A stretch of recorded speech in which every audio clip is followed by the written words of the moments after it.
Psalms chapter 112, verse 4. Unto the upright there ariseth light in the darkness. He is gracious and full of compassion and righteous. Call HALALYAM la YAHAWAH, BAHASHAM, YAHAWASHI, BAHASHAM, QADASH. Double honors unto my apostles and elders of Great Millstone that rule well and teach well, orderly and fervently through the Spirit. To the Achiam, my fellow laborers, risking their lives and fearing to push this word out in truth and sincerity. To the Achiam, YAHAWAH, listening and learning, being doers of the word and abiding in the faith. And to the speckled birds scattered abroad that look like the other nations but are truly Yasharallah through the Spirit. Shalom wa barakatum. This is your brother Ariel from the GMS Orlando camp, and I just want to make a quick lesson through the Spirit going into something that I was reading on the text commentary section of the Blue Letter Bible app, and it's from David Guzik, right? But I guess mainly it's inspired because I was reading Colossians, where it says going into servants obey your masters, right?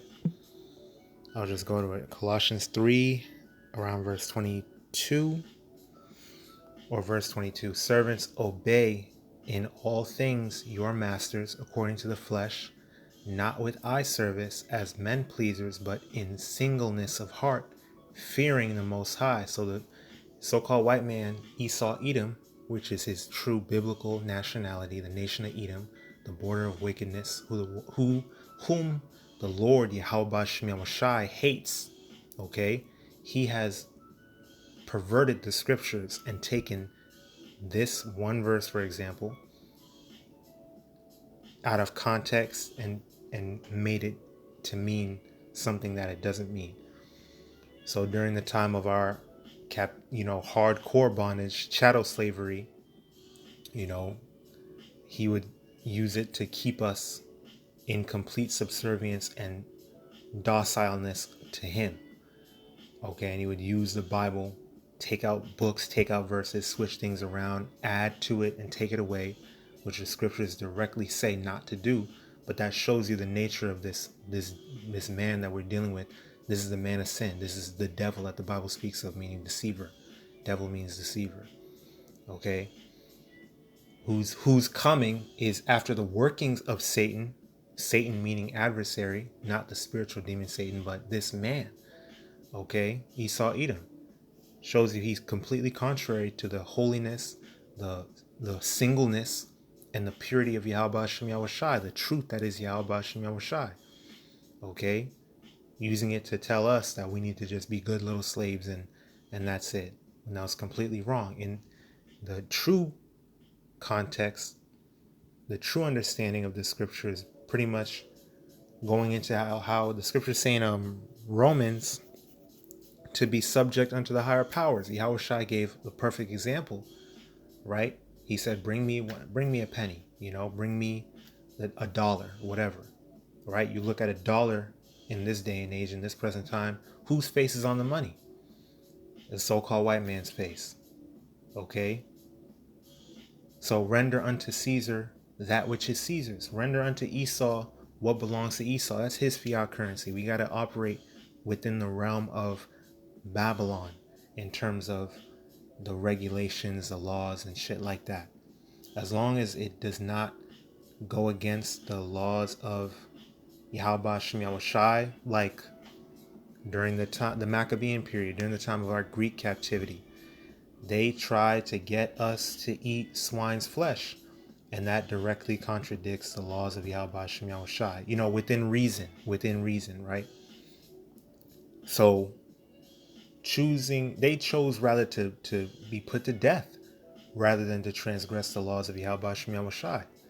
Okay, that shows that they were men of integrity, our people. Not even just men, because there was women too. It makes mention of the 7 brothers and their mother. Okay, we was people with integrity, at least the remnant elect. Yahawadah were part of that number. Same thing with the venom, the Jabberwocky. Okay, that directly goes against the laws of YAHAWASHI YAHAWASHI, because you're not supposed to make no markings, no nothing like that, no injection, anything like that. All right, and you're not supposed to trust this man. Never trust thine enemy. You don't know what the hell he could be putting in you, and all that stuff. I don't want to get into because YouTube might take it down for medical misinformation. Even though I'm really just speaking the truth of the scriptures, but you see what I mean. All right, so render unto Caesar that which is Caesar. That's a part of our captivity, that we're subject to payments and things like that. So we have to work a job in order to maintain an honest livelihood. So you got to go to work. You got to pay bills. You got to take care of your family, your household. Okay, you got to take care of yourself. You have to take care of your health. You have to earn money to do that. So that's an example of having to be subject to the higher powers. The higher powers in this present time is Esau, Edom, because the earth is given into the hands of the wicked. The Lord set this man up to rule the planet Earth for this period of time until, prophecy, is in full swing, to where we're in the last days. We're in that great tribulation, Jacob's trouble, and Yahawashi returns. So we got to deal with it for now. It's a part of enduring unto the end. And that goes for anything that you're doing. The scriptures also say, be at peace as much as lieth in you. Be at peace with all men. Do your best to just live peaceably, live a humble, quiet life as a man of the Lord. That's incumbent on you to do. Not bringing attention to yourself, not seeking conflict, but just, move wise as a serpent and harmless as a dove. Because we're sheep in the midst of wolves, Everything that you do, do it. And well, like it says in verse 23, Colossians 3, and whatsoever ye do, do it heartily as to the Lord and not unto men. So I read that. I was thinking about, going to the plantation every day, or however often brothers have to work and do all these hustles and things like that. I'm like, man, this is some bullshit. It's a complete waste of time having to slave away at these plantations. Like, they really got Jake wasting their life away, wasting their lives away, working, slaving on these plantations, doing bullshit at jobs that don't even matter. I don't care how much you get paid. These tech jobs especially, is forwarding Esau's new world order, man. Getting into tech just because it pays a lot, you're a part of the goddamn system, putting all these technological infrastructures in place, because it all leads to that Revelation 13 and 16, And you got these dudes talking about, well, I'm at the oil rig, I'm doing a man's job, blah, blah, blah. That's wicked too, drilling in the damn earth for this oil. Okay? Anything that you can think of, that shit is wicked. Being a car salesman. Okay? Trapping people in interest, not giving them honest deals and shit. Not doing honest business, ill-gotten gains. Everything is like, not to be over righteous. You do it again. You have to just do what you got to do within reason. But that really puts it in perspective. Like, everything in this society is corrupt. Everything. Esau done turned the world into a wilderness, like the brothers say. So everyone is on survival mode, just all messed up. When the earth was made to be lived on, inhabited in pleasure, everything has been created is for the good of mankind.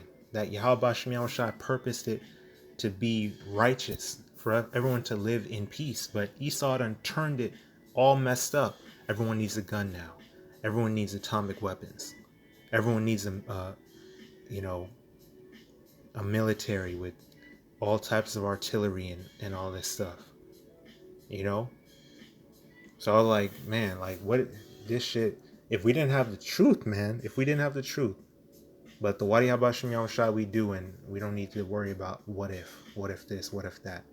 It's just, man, cleave unto this faith.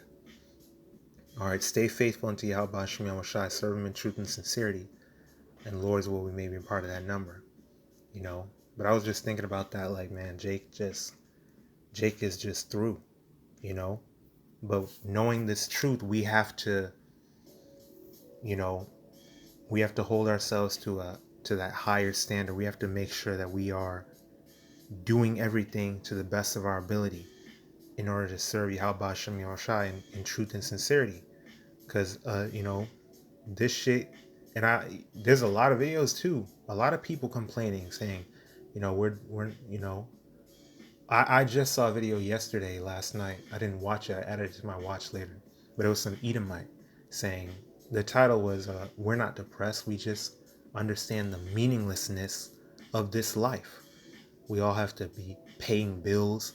We're paying for water, the most abundant resource, free resource on planet Earth. We have to pay for water. That's unbelievable.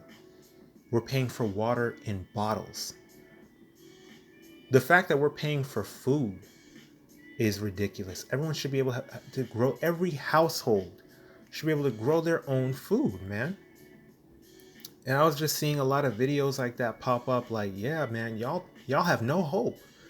Y'all are through. This world that you're living in, governed by Esau Edom, according to his wicked ways, his wicked standards, y'all through. It's utter hopelessness and despair,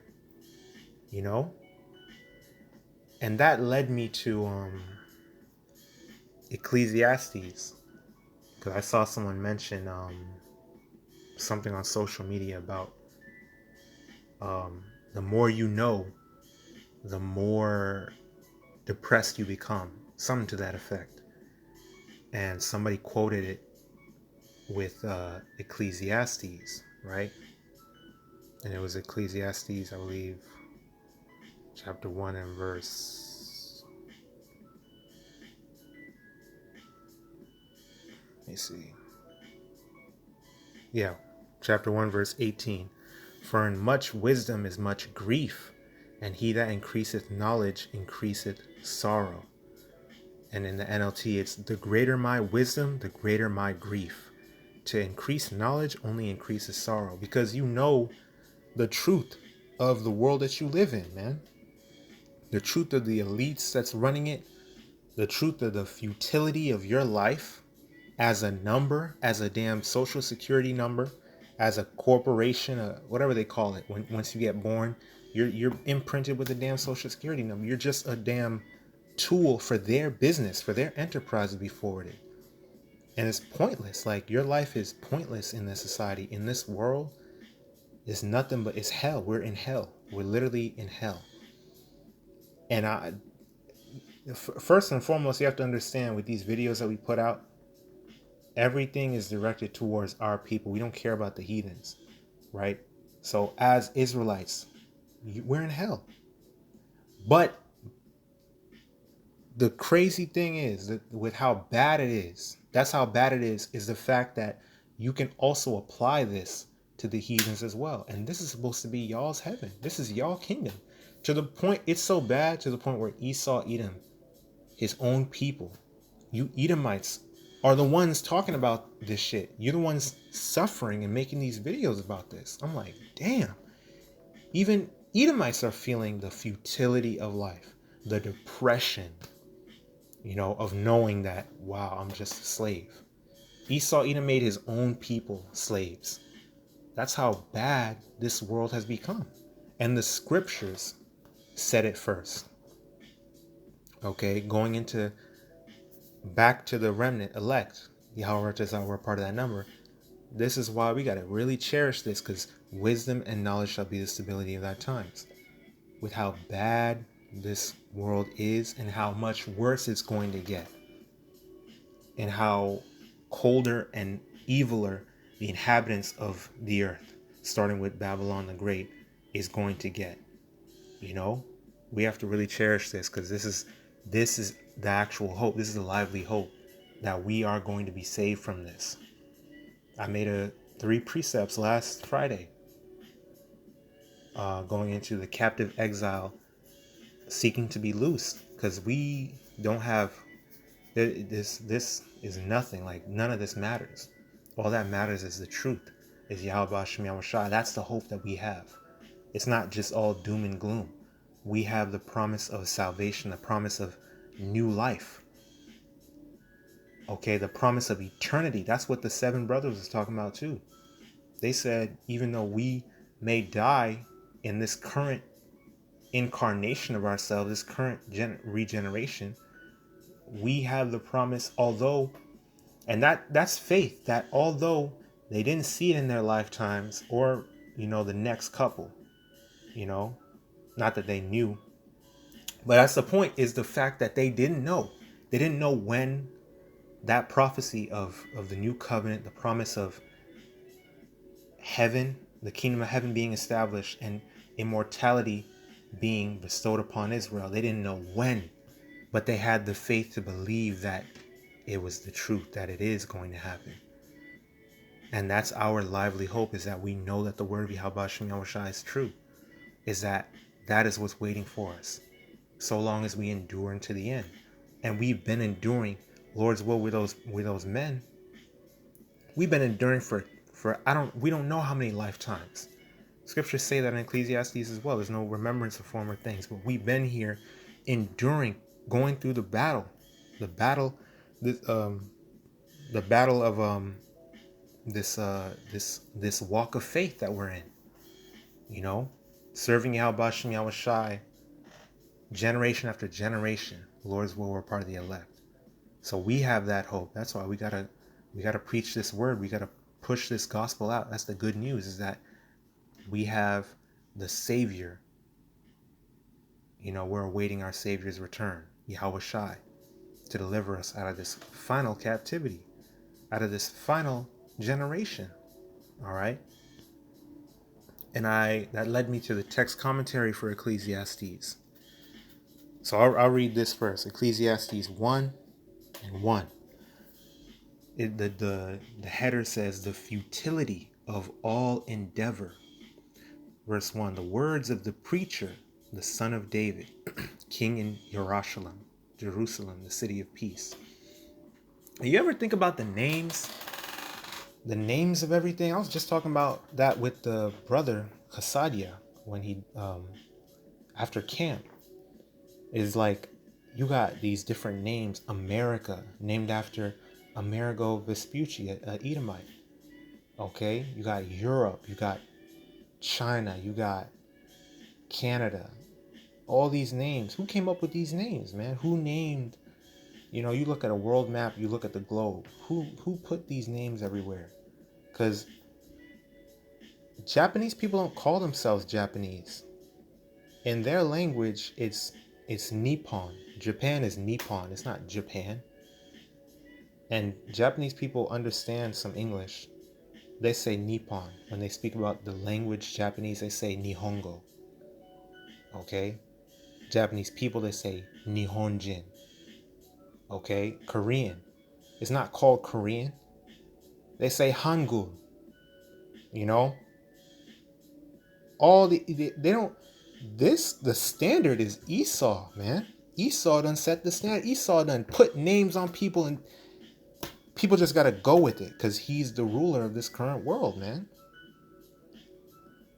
But you read the scriptures, you got places called Yahweh Nisi, or in the English Bible, it's going to say Jehovah Nisi, Jehovah Jireh, or Jireh. Different places that were named after different historical events that had to do with us, like Meribah.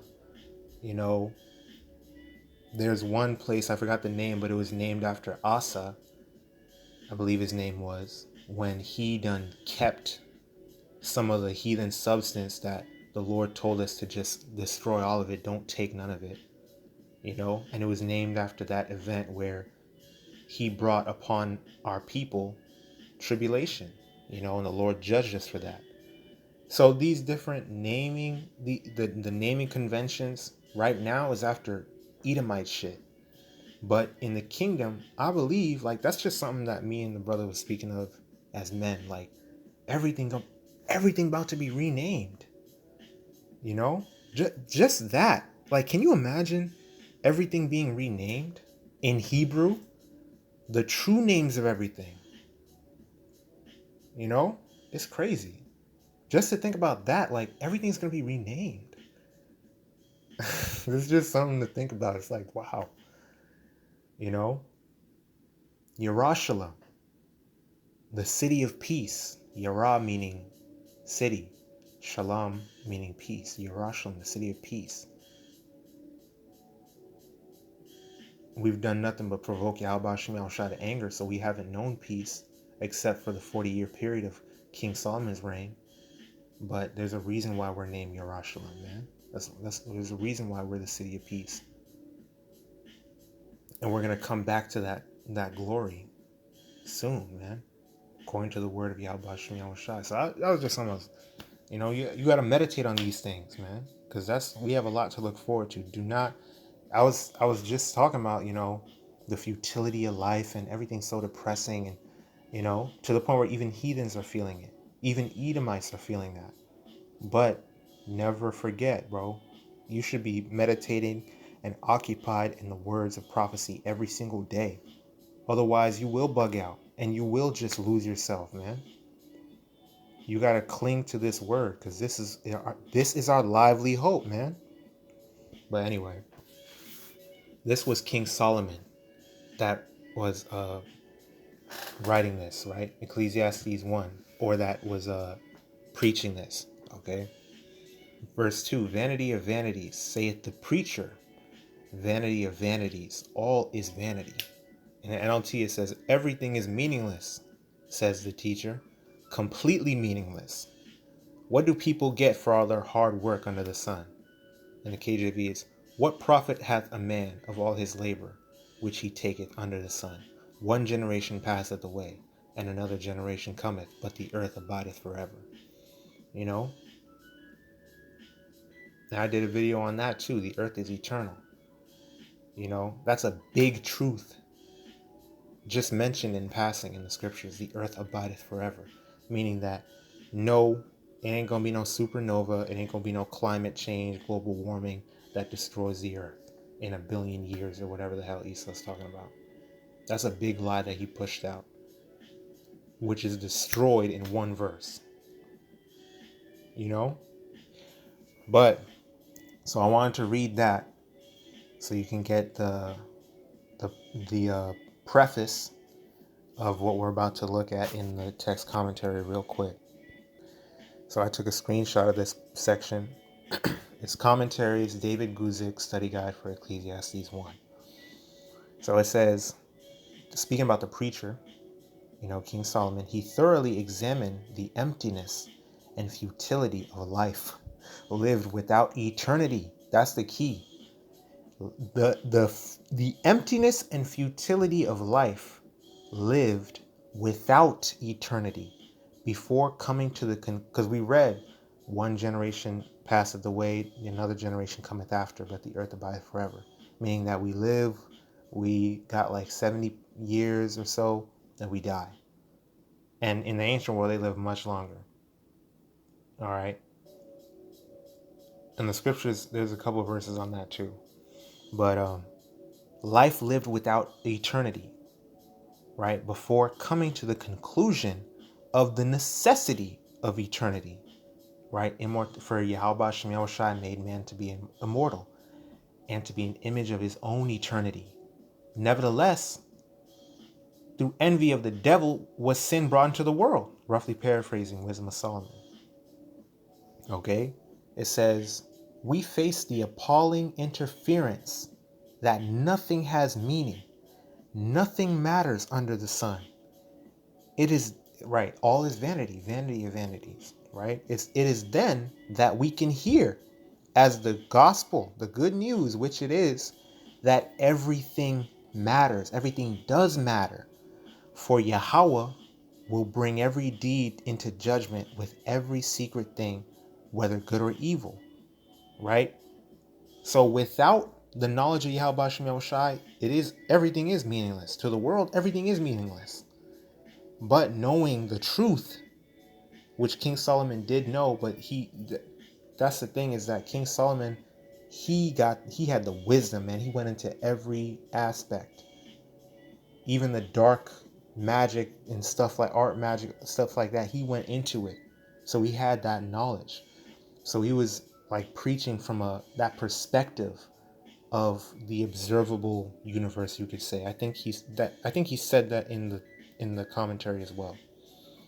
So that's the thing. Like, you cannot remove YAHAWASHI out the equation. It's impossible. So it says, what then is the purpose of Ecclesiastes? It is an essay in apologetics. It defends the life of faith in a generous power, in a generous God, by pointing to the grimness of the alternative, right? It shows you the importance of putting YAHAWASHI at the forefront of your life, because the alternative, which is living a godless, atheist or whatever lifestyle, the lifestyle of the inhabitants of the earth, because even the gods that they believe in, they're idols. Removing YAHAWASHI out of your life, out of the equation, is grim, it's meaningless, it's vanity, it's depression. That's why everybody's the way they are. You see? Okay, so there's a couple verses I wanted to just get real quick. All right. Starting with Psalms 84 and 10. For a day in thy courts, YAHAWASHI, right? A day in the Lord's courts is better than 1,000. So just one day, right, with YAHAWASHI in the truth, in the kingdom, is better than 1,000 on this side, 1,000 of your best days here in Babylon. I had rather be a doorkeeper in the house of my power than to dwell in the tents of wickedness. And we had a taste of that with King Solomon's 40-year reign of peace in Israel. When the Queen of Sheba came through to witness the wisdom of Solomon, of King Solomon, she thought that the doorkeeper was King Solomon. He was so decked out and clean, she thought he was the king. He was like, I'm just a doorkeeper. I'm just opening the door for you. He's in there. Can you imagine how fly we was back then? Can you imagine how clean, how, actually wealthy? We're not talking about wearing Gucci and Chanel, all these Edomite brands and stunning on your people when you're really broke and you can only afford to do that on the weekends sometimes. And it's not even real wealth. It's just a little scam bag here and there. Now we're talking about actual wealth. The doorkeeper looked like the king. Can you imagine? Okay. So Psalms 90 and 10. Here's one about the days of our lives, right? The days of our life. It said, Psalms 90, I'll start at verse 9. For all our days are passed away in thy wrath. We spend our years as a tale that is told. The days of our years are 60 and 10. 60, a score is 20, so 60 is 60, and 10 is 70. So about 70 years, and Jake is gone. And if by reason of strength they be 80 years, 80, yet is their strength labor and sorrow to this day. The scriptures is timeless, bro. To this day, Jake is suffering day in, day out. Even as a child, the torture, the torment starts early. Okay? The torment starts early. Your innocence is stripped away from you. You gotta work. But little Jake, as soon as he hit as soon as you can work, like 14, 15, 16, the responsibility of man of the house is on you. And you gotta work and get money to make sure that your mom doesn't have to work anymore. All that responsibility and weight is placed upon Jake as soon as he hit of age. It's not supposed to be like that. And you don't have a father in the house. You're just through. There's no hope for Jake whatsoever. Already. As soon as he's born. I remember old Jake was like struggle from the womb to the tomb. And that's facts. Okay? Struggle from the womb to the tomb, man. Jake is living in pain and suffering. And it's like, it's funny, but it's not even funny. Man, that's crazy. Now Esau done up the age for retirement. So you got all the, especially Edomites. You got old ass Edomites working at Walmart, giving you hell because they don't got no happiness in their life. Their kids don't care about them. You know, I used to work in a nursing home. It was nothing but Edomites. Kids never visit. I've never seen.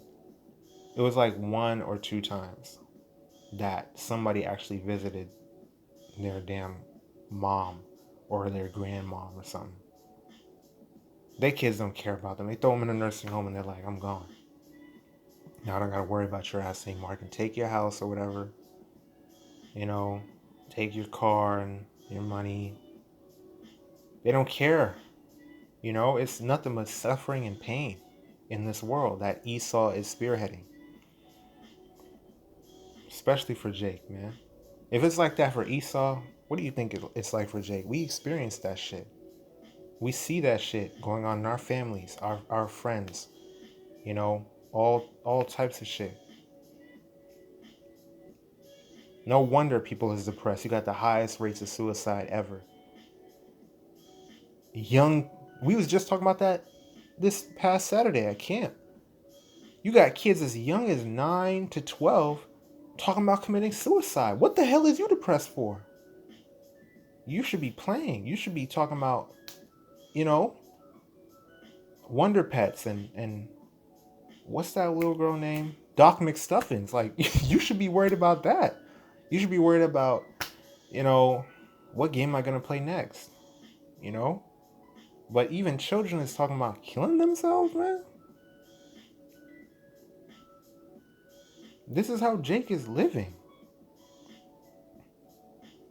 And if by reason of strength it be 80 years, if you somehow make it to 80, yet is there strength, labor, and sorrow, for it is soon cut off, and we fly away. Who knoweth the power of thine anger? Even according to thy fear, so is thy wrath. So what? So teach us to number our days, that we may apply our hearts to wisdom. Return, O Lord, how long? And let it repent thee concerning thy servants. O satisfy us early with thy mercy, that we may rejoice and be glad all our days. Make us glad according to the days wherein thou hast afflicted us, and the years wherein we have seen evil. Let thy work appear unto thy servants, and thy glory unto their children. Right? And let the beauty of HALALYAM Yahweh power be upon us, and establish thou the work of our hands upon us. Yea, the work of our hands establish thou it. So understanding the condition that we're in, especially in this present time, knowing what we know, knowing that prophecy, that high time it is awake, it is now high time to awake out of sleep, for now is our salvation nearer than we believe. Romans 13, I believe verse 11. Especially knowing what we know now, we need to be praying this unto the Lord to, you know, to shorten the days. Scriptures say, pray for a few days unto you. Okay, give him no rest till he establish and make Yerushalayim a praise on the earth. Right? Constantly beg the Lord to make this shit go swift. And guess what? You know how fast 2023 passed by? We already at the end of December, man. The Lord is speeding up the times, and everybody can feel it. The Lord is hearing the prayers of the elect. YAHAWADAH. We're a part of that number. This is what we need to be doing, is spiritually preparing for the end, because it's right around the corner. And that's the lively hope that we have. How insane it looks to the world that these raggedy, lowly men, these lowly Negroes, Hispanics, and Native Americans are rejoicing at Babylon crumbling, its infrastructure being broken down, the dollar being completely devalued, and World War III on the horizon. We look crazy to the world.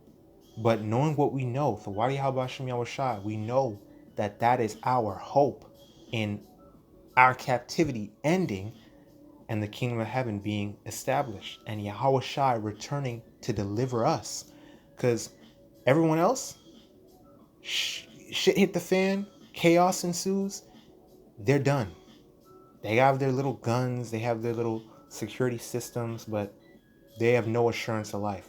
We have the assurance that whether we live or die, whether we endure through it or get beheaded by Esau when he rolls out on us, we have the hope of life eternal, man. We have the hope of resurrection, because we're going to get resurrection like right after, if we are appointed to die. Like the scriptures say, the first resurrection is the ones that get that sleep in Yahawashi. But we that are alive and remain shall be caught up in the clouds after, to meet the Lord in the air, and so shall we ever be with the Lord. Okay? So we literally have hope. The world has no hope. Okay? Psalm 60:3. Thou hast showed thy people hard things. Thou hast made us to drink the wine of astonishment. Thou hast given a banner to them that fear thee, that it may be displayed because of the truth, Selah, that thy beloved may be delivered. Save with thy right hand and hear me. See, so although we've been showed hard things and we've been put through the ringer, and we're in that furnace of adversity, afflictions, trials, and tribulations, through that, he's making us more precious than fine gold. Because fire is a cleansing agent, just like water. Okay? And through that fire, we're getting refined until he says, okay, you're perfect now. Now you're going to come up out that fire. A new man. You know? Thou hast given a banner to them that fear thee. We have that standard, that it may be displayed because of the truth. Okay? And we will be delivered. Trust and believe that. Psalms 102:18. This right here is powerful, man. Let me read this. Let me go to it. Psalms chapter 102 and verse 15. So the heathen shall fear the name of the Lord, and all the kings of the earth thy glory. When HaAdawan shall build up Zion, he shall appear in his glory. He will regard the prayer of the destitute, and not despise their prayer. This shall be written for the generation to come, and the people which shall be created shall praise HaAdawan Yahawah BAHASHAM Yahawashi. For he hath looked down from the height of his sanctuary. From heaven did HaAdawan Yahawah BAHASHAM Yahawashi behold the earth, to hear the groaning of the prisoner, to loose those that are appointed to death, to declare the name of HaAdawan in Zion, or to Zion, and his praise in Jerusalem, when the people are gathered together, and the kingdoms to serve HaAdawan Yahawah BAHASHAM Yahawashi. Alright? Hey, so that's what's waiting, is the glorification of Yahawah BAHASHAM Yahawashi, the establishment of the kingdom of heaven, right? And all nations, everyone, the idol is going to be done away with. All the wickedness and the evil is going to be put out, and faith and righteousness is going to flourish and take over the world, man. Like I always say, it's going to be a righteous world domination, and that's what's necessary. Okay? Otherwise, them damn devils running around freely going to do this shit again, man. And that's not going to happen. Esau is not going to be able to put up no fight. He's not going to be able to rebel. He's not going to be able to rise from the ashes like a phoenix that he loves so much. No. It's going to be Israel reigning through the spirit and power of Yahawah BAHASHAM Yahawashi. And you can't overtake that. Okay? So, as hopeless and meaningless as this world may seem, the truth is that Yahawah BAHASHAM Yahawashi is real. A Most High God, the Almighty, omnipotent, omnipresent, is real. Alright? He authored all this. And everything is moving according to his will. Okay? And the truth is that his people, Israel, right, whom he loves, starting with his elect, are going to be delivered out of this, and everything is going to be destroyed, and the earth is going to be restored. This current world, as in this current rulership, this current era, is going to be destroyed and done away with. And the new era, the era of eternity, the era of everlasting peace is going to take over. Okay? So we have that lively hope. We have the truth. So I'll go ahead and close it out right there. I pray this was edifying, exhorting, and uplifting through the spirit and power of YAHAWASHI, YAHAWASHI. The YAHAWAH, YAHAWASHI, KAYAHAWAH, QADASH bestowed upon me to bring out this lesson and push forth this word. Keep pushing, keep praying, keep fasting, keep enduring, keep striving for the truth unto death. And YAHAWASHI, YAHAWASHI shall fight for thee. And keep abiding in the faith. Abad babal, Kwame Asherala, stay strong, we're almost home. Shalom, wa barakyam, la habacharyam, meaning peace and blessings to the elect. Yahweh Shem Yahushai Ratazah, we may be a part of that number. Ahabatam, love y'all. May the blessing of election be upon all your households. And blessings, honor, glory, and power be unto Yahawah, Yahawashi, Samiyad, Wa, LAHAWAHYAM, always and forever. Shalom.